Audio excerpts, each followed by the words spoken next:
これでわかるビクトリア朝。ビクトリア朝とは、イギリスのビクトリア女王が統治していた1837年から1901年のことを指します。ビクトリア女王。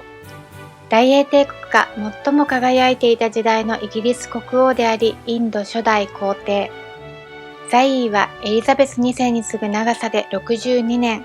長かっただけあり、その間にいろんな変化がありました。まず文化面では、アフタヌーンティーやビクトリア朝と呼ばれる建築物や装飾物、白のウェディングドレス。当時は特に色は指定されていなかったようです。ビクトリアが白のドレスを結婚式の際に着たら、上流階級の人たちがそれを真似て、その後一般的に広まっていきました。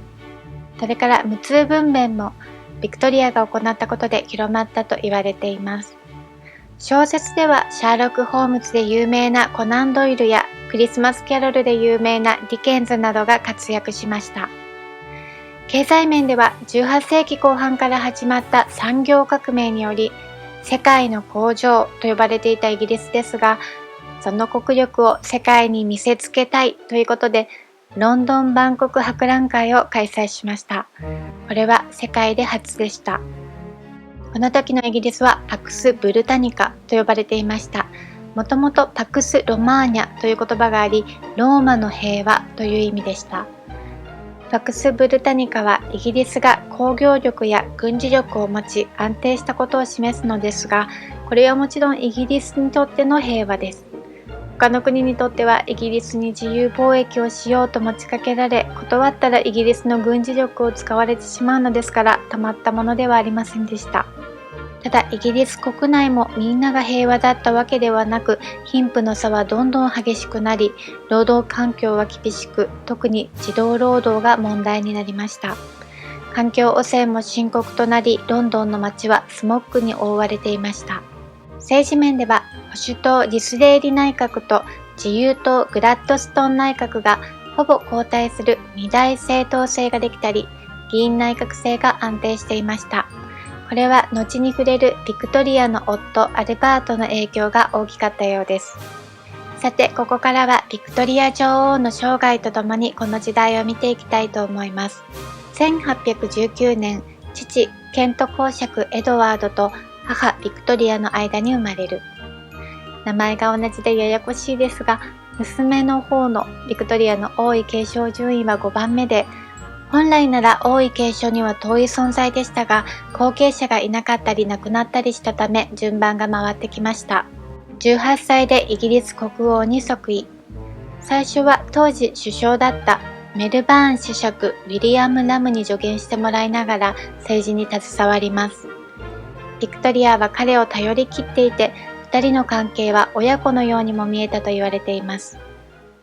即位してすぐチャーチスト運動が起こります。これは男子普通選挙の実現を目指す労働者階級による運動で、なかなかすんなりとは実現されなかったのですが、徐々に動きがありました。選挙権はこの時、産業資本家、つまり経営者だけだったのですが、1867年に都市労働者まで権利が広がり、1884年には農業労働者にも選挙権が認められました。この時点ではまだ女性は認められていなかったのですが、財産に関係なく選挙権が得られたのは大きな変化でした。1840年、ドイツ中部のザクセン・コーブルグゴータ公国の公使アルバートと結婚。ビクトリアの方が一目惚れをしてプロポーズしたそうです。二人はとても仲が良くお互いを思い合っていました。結婚式の翌日のベルギー王への手紙でビクトリアは、世界で私ほど幸せな人間はいないと思います。彼は天使のようです。と書いています。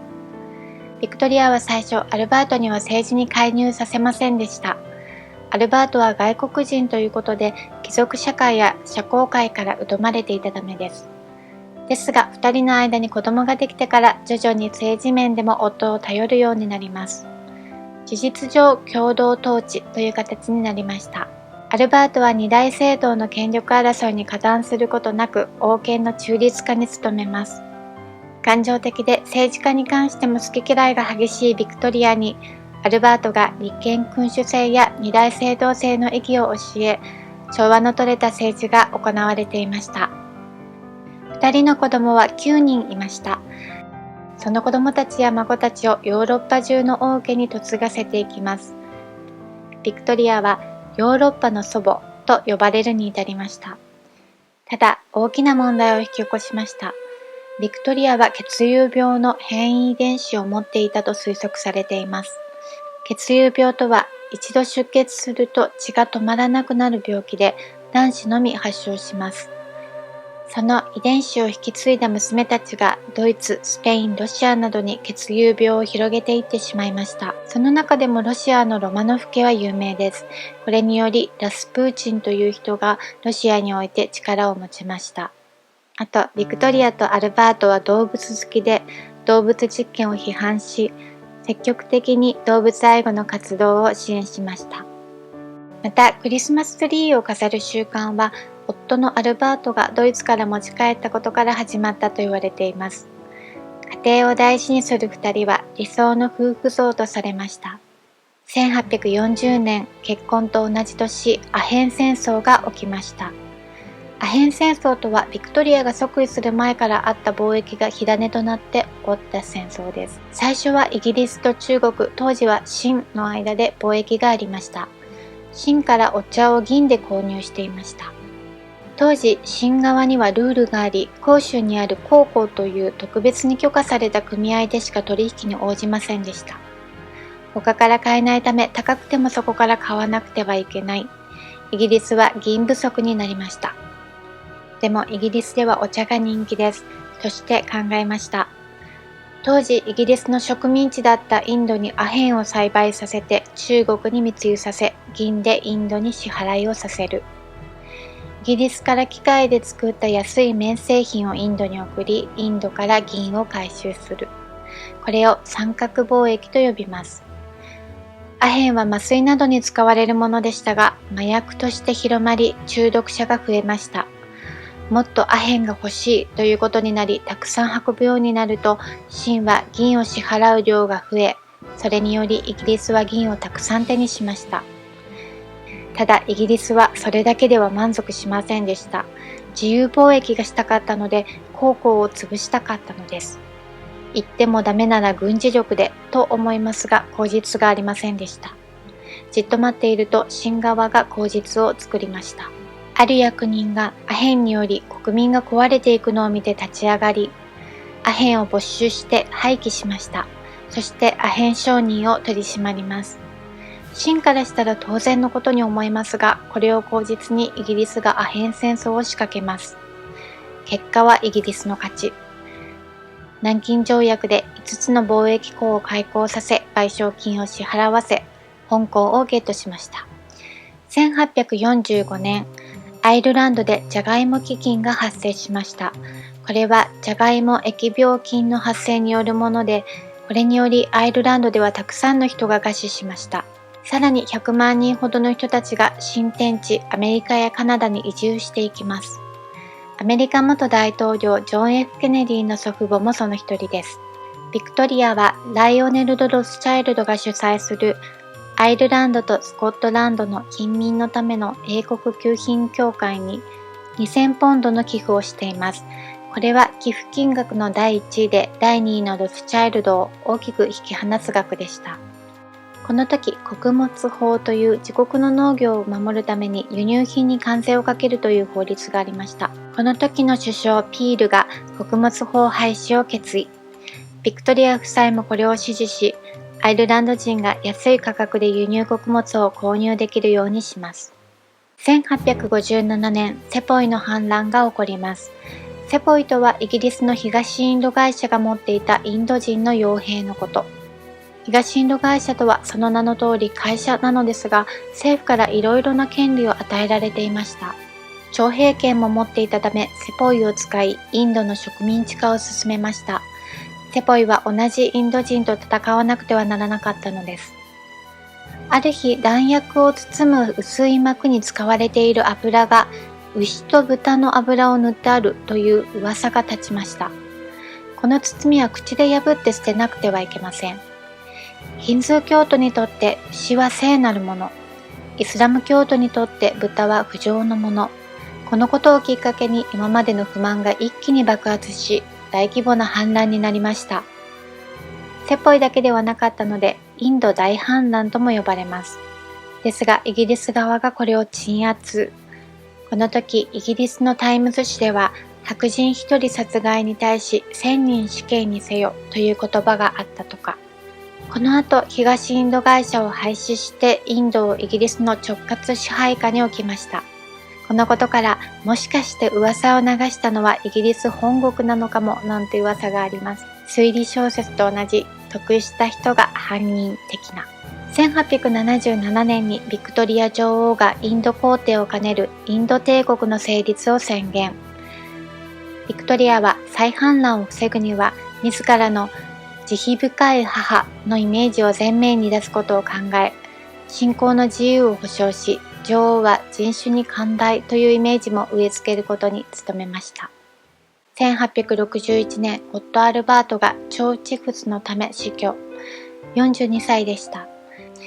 ビクトリアの悲しみは深く、その後彼女は10年以上にわたって隠遁生活を送ります。ロンドンにはめったに近寄らなくなり、国の儀式にも出席せず、社交界に顔を出すこともなくなりました。たまに人に姿を見せるときは常に喪服姿で、自分だけではなく宮殿で働く人たちにも喪服の着用を命じたりもしていました。引きこもってばかりいると体に悪いという医者の勧めで、ビクトリアは乗馬や馬車で出かけるようになります。アルバートの馬係であったスコットランド人ジョン・ブラウンと関わる機会が増え、彼を寵愛するようになりました。ブラウンは事実上ビクトリアの秘書、ボディーガードとなっていき、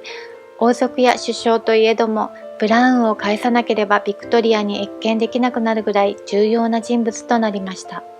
ブラウンが亡くなった際には、ビクトリアはアルバートの時並みに取り乱したと言われています。ブラウンの部屋をそのままの状態で保存させ、毎日摘みたてのバラを彼の枕に添えさせていたとか。最終的にビクトリアを引きこもり生活から立ち直らせたのは保守党ベンジャミン・ディスレーリでした。そして彼によりここで大きな方向転換をします。それまでは自由貿易を目指していたのですが、帝国主義政策を支援。大英帝国は世界各地での植民地化、反植民地化を一層推し進めていきます。結果的にビクトリア朝64年の間にその領土を10倍以上に拡大させ、地球の全陸地面積の4分の1、世界全人口の4分の1を支配する史上最大の帝国となるに至りました。ディスレーリ内閣植民層カーナーボン伯爵はこう言っています。平和を維持し、現地民を強化し、飢餓から救い、世界各地の臣民を忠誠心によって結びつけ、世界から尊敬される英国の帝国主義である。英国の領土拡張は弱い者いじめではなく、英国の諸制度と健全な影響を必要とあれば武力をもって世界に押し広げるものである。と疑問に思われる方もいると思います。ただビクトリアはこの見解を熱烈に支持していました。そして外国に対するイメージ戦略もうまくいっていて、大英帝国の支配に対する抵抗をうまく和らげていました。例えばカナダのインディアンのスー族やクリー族はビクトリアを白い母と呼んで敬意を払っていたと言われています。ジャマイカの人々が反乱を起こし裁判所を襲撃した時も、我々はビクトリア女王陛下に反乱を起こしているわけではないから、陛下の所有物を略奪してはならないと言い、囚人服は置いていったと言います。また、あるインド藩王は、母上、ロンドンの宮殿にいます親愛なる陛下と呼びかけています。1899年、南アフリカ戦争勃発。イギリスはアフリカの最南端を手に入れています。そこはもともとオランダが占領していた場所でした。戦争が起こりイギリスが勝ちます。そこに住んでいたブール人と呼ばれるオランダ系アフリカ人たちがそこから北に行ったところに移ります。そうしたら彼らが移動した先から金やダイヤモンドがたくさん取れることが分かりました。イギリスはそれも欲しいと思います。そして戦い、その土地も手に入れました。オランダ側の人がブール人またはボーア人と呼ばれていたことからボーア戦争とも呼ばれていますが、これはイギリス人が呼んでいた名前で彼らを下に見ていたというのもあり、南アフリカ戦争というのが正しい名称になるそうです。そして南アフリカ連邦を作りました。ブール人はイギリスから侵略された被害者ですが、もともといたアフリカ人からしたらブール人もイギリス人も同じ侵略者であったことには変わりないですね。1901年、ビクトリア女王81歳でこの世を去る。ビクトリア朝、どちらかというと闇の部分が目立った動画になってしまいましたが、素晴らしい発展ももちろんありました。例えば教育法、ウィリアム・エドワード・フォスターによって起草されたためにフォスター教育法と呼ばれました。1870年に公立学校が設立され、小学校の義務教育ができました。労働組合法ができたのもビクトリア時代です。産業革命により過酷な労働を強いられてた人たちが立ち上がり、今日にも続く労働者を守る法律などができました。芸術面においては、ターナーやロセッティ、ウィリアム・モリスなどが活躍。このウィリアム・モリス、産業革命によって大量生産された安価で粗末な商品に対して手工業への回帰を謳ったアーツ&クラフツ運動という美術工芸運動をした人。ビクトリア女王は自分でも絵を描くのが好きだったのもあり、芸術好きでした。そのためいろいろな機会が生まれ、美術においても黄金期となりました。では最後に他のビクトリア朝の絵画を見ながらお別れいたしましょう。ご視聴ありがとうございました。